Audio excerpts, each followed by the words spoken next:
Shalom, selamat pagi. Jumpa lagi dengan saya dalam renungan pagi Happy Sword Family. Mari kita berdoa.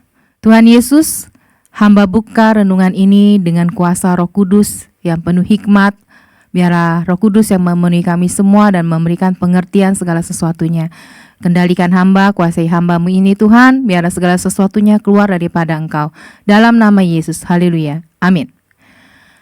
Hari ini judul renungan saya adalah Dengarlah hai orang tua. Meringkas atau mengambil dari firman Tuhan yang Bapak Gembala bawakan setelah setahun lebih ini mengenai hormatilah orang tua. Kalau kemarin saya bawa tentang menghormatilah mertua, kali ini saya mau ngambil dari sisi sebagai orang tua. Untuk kasus anak bungsu, kita nggak tahu nih. Orang tuanya itu sebenarnya ambil peranan penting dalam mendidik anak bungsu ini. Bagaimana cara dia mendidik, bagaimana mungkin dia memanjakan si bungsu, bagaimana si bungsu selalu diprioritaskan dibandingkan dengan si sulung, gitu kan. Bagaimana orang tuanya mungkin terlalu memfasilitaskan si bungsu, makanya ketika si bungsu merengek-rengek, gitu kan, orang tuanya kayak ya udah deh, penuhi aja deh, maunya apa sih anak ini, gitu kan. Padahal ketika diberikan warisan itu, si bungsu memakainya untuk foya-foya, pakai untuk hal-hal yang tidak berguna, ya kan, duitnya dibuang-buang begitu aja. Sampai kalau zaman sekarang mungkin dipakai untuk prostitusi, itu ada. Tapi sekarang saya mau ambil bahwa kita dari sisi sebagai orang tua. Orang tua itu peranannya sangat penting dalam mendidik anak-anak. Orang tua juga harus menghormati anak-anak. Bagaimana? Orang tua itu cerminan anak. Sama seperti saya gitu kan mendidik anak saya. Saya dalam mendidik anak saya itu keras. Saya itu penuh disiplin gitu kan. Saya itu nggak mau anak saya klemer-klemer. Maksudnya nggak bisa ambil keputusan ini, nggak bisa ambil keputusan itu. Saya dari kecil saya udah didik mereka. Saya didik supaya mereka bisa mandiri. Mereka bisa masak sendiri. Saya didik. Saya paksa. Sakit nggak? Itu jujur dalam hati saya juga sakit. Tapi sebagai orang tua gitu kan, saya harus mempersiapkan anak saya. Apalagi anak saya kan dua-duanya putri. Saya harus bisa mempersiapkan bagaimana bekal mereka ke depan. Bekal mereka untuk bisa menghadapi dunia ini ketika nanti kami sebagai orang tuanya udah nggak bisa menemani mereka lagi. Nggak bisa ada daya, nggak bisa apa-apa. Orang tua juga kalau memang kita terlalu bawel nih ya, saya nggak ngancem anak saya. Jangan bilang mami nggak bawel. Saya bangga malah. Kalau anak saya ditanya, mami bawel nggak? Kalau dia jawab bawel, saya malah bangga. Berarti anak saya, setiap omelan saya, setiap apa yang saya nasehatin kepada mereka ingat.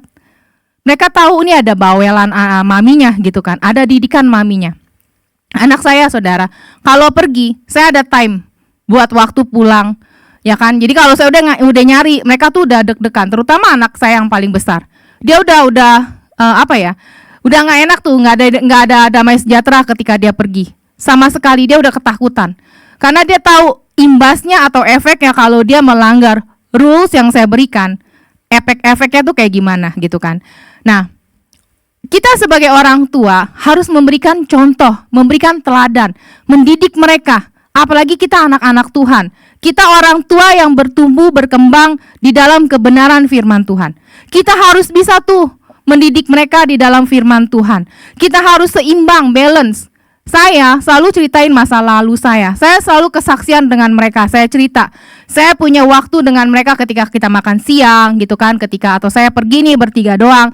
Saya pasti cerita. Nggak ada hal yang saya sembunyikan daripada mereka. Saya cerita mami tuh dulu begini-begini. Tapi apa yang mami lakukan dahulu kamu orang nggak boleh. Kamu harus ambil positifnya. Oh mami begitu, aku nggak boleh begitu. Mami dulu misalnya nakal, mami tuh dulu begudal lah maksudnya gitu. Kamu nggak boleh kayak gitu. Saudara, ketika apalagi kalau saya melihat ada beberapa orang tua yang mungkin dia bisa clash dengan anaknya, berselisih paham sampai mungkin berantem berat gitu kan, berantem besar, ribut. Sampai kadang-kadang saya juga berapa kali melihat kasus bahwa bapak sama anak bisa tonjok-tonjokan. Apalagi ini kita kalau anak Tuhan, sama-sama anak Tuhan. Cermin bapak itu kita nggak boleh melukai hati mereka. Ingat Bapak, kita nggak boleh melukai hati. Suami saya juga gitu. Kalau suami saya mendidik anak-anak saya suka bilang, aduh kalau kamu yang marahin mereka, kayaknya saya lebih ngenes gitu, dengernya tuh lebih, aduh kayaknya lebih, maksudnya suami saya tuh apalagi gitu ya, jarang ngomong gitu. Tapi kalau sekali dia marah, saya sendiri dengernya, kayaknya mendingan aku aja deh yang marah daripada kamu yang marah gitu kan. Kayaknya mendingan aku yang bawel daripada kamu yang bawel. Kayaknya kalau udah bapaknya yang udah turun tangan, udah keluar apa ya, keluar kata-kata gitu kan, keluar perintah, keluar kata-kata dari bapaknya gitu, kayaknya udah bener-bener nggak bisa digoyahkan gitu. Jadi saya sebagai ibu, sebagai penengah, saya tuh harus bisa menjembatani mereka gitu kan, antara bapaknya dengan anak-anaknya gitu. Nah, saya mau ambil ayatnya di Amsal 22 ayat 6. Didiklah orang muda menurut jalan yang patut baginya, maka pada masa tuanya pun ia tidak akan menyimpang daripada jalan itu. Amsal 23 ayat 14. Engkau memukulnya dengan rotan, tetapi engkau menyelamatkan nyawanya dari dunia orang mati. Amsal 29 ayat 17. Didiklah anakmu, maka ia akan memberikan ketentraman kepadamu dan mendatangkan sukacita kepadamu. Efesus 6 ayat 4. Dan kamu, bapak-bapak, janganlah bangkitkan amarah di dalam hati anak-anakmu, tetapi didiklah mereka di dalam ajaran dan nasihat Tuhan. Saudara, terutama kita orang tua, kalau kita saat ini, sampai hari ini, pagi ini, kita ada masalah dengan anak kita, kita harus bisa berdamai dengan anak kita. Terima masa lalu kita, bahwa kita juga mendidik mereka seperti itu. Kalau anak kita menjadi seperti sekarang itu, berarti itu salahnya kita. Berdamai dengan mereka, minta maaf, dan terima maaf dari anak-anak saudara. Terima, berdamai, saya yakin ada kuasa Allah yang akan bekerja, kuasa Allah yang akan membimbing saudara, yang akan memberikan kesejahteraan dan ketentraman dalam rumah tangga saudara. Jangan kita mendengarkan firman tapi kita nggak melakukan kebenaran itu. Jangan kita mengerti tapi kita punya dendam terhadap anak kita. Jangan kita mengerti firman, kita tahu firman, tapi kita nggak bisa memaafkan orang tua. Jangan sia-siakan hidup saudara. Jangan nanti ketika anaknya dipanggil Tuhan, saudara akan nangis-nangis, mulai drama. Atau anaknya terbalik, orang tuanya yang udah meninggal akan nangis-nangis, wah, nangis dengan histerisnya. Itu semua sama aja dengan omong kosong.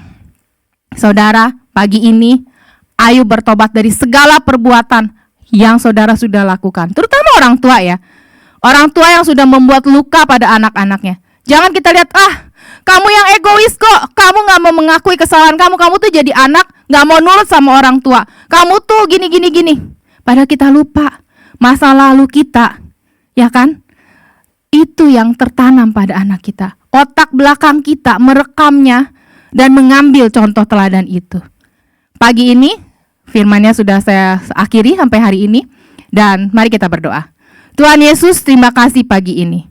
Mari Tuhan berkati setiap hati orang tua, berikan otoritas kepada mereka, berikan kelemah lembutan, biarlah mereka juga mau berdamai pada diri mereka sendiri dan mereka mau berdamai pada anak-anaknya. Tuhan Yesus, segala kesakit hatian, segala keputusasaan, segala amarah mereka kepada anak-anaknya, mari Roh Kudus, bekerjalah, damaikan mereka, jadikan mereka satu, menjadi satu kesatuan seperti hati Bapa dengan anaknya. Demikian juga para orang tua dengan anak-anaknya. Dalam nama Tuhan Yesus, hamba sudah berdoa mengucap syukur. Haleluya. Amin. Terima kasih, Tuhan Yesus memberkati.